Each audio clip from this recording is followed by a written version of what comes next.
Handang-handa na ang Kamara para sa nalalapit na State of the Nation Address ni Pangulong Ferdinand R. Marcos Jr. sa July 27.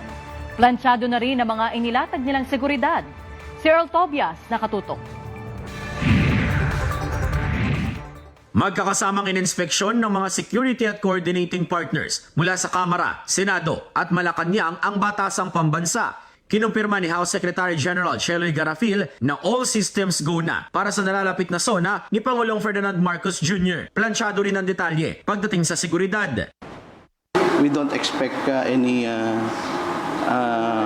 problem sa security kasi okay naman lahat dito. Maganda yung coordination and palagi naman tayong prepared ever since naman walang nangyayaring kaguluhan dito sa loob. Mas simple rin ang preparasyon ngayon sa SONA kumpara sa mga nakaraang taon.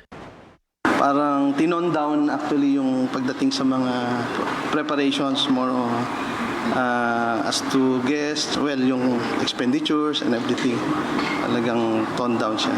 Mga measures dahil din sa crisis na nangyayari. Kasado na ang lahat sa SONA ni Pangulong Marcos Jr. pero hindi nagpapakampante ang House Sergeant at Arms.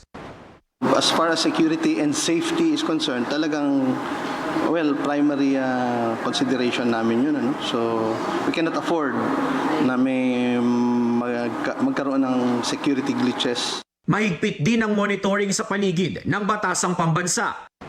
Of course, kahit papaano may mga problems sa labas, particularly, we cannot avoid that. Tsaka yung ating mga pangyayari ngayon sa political landscape.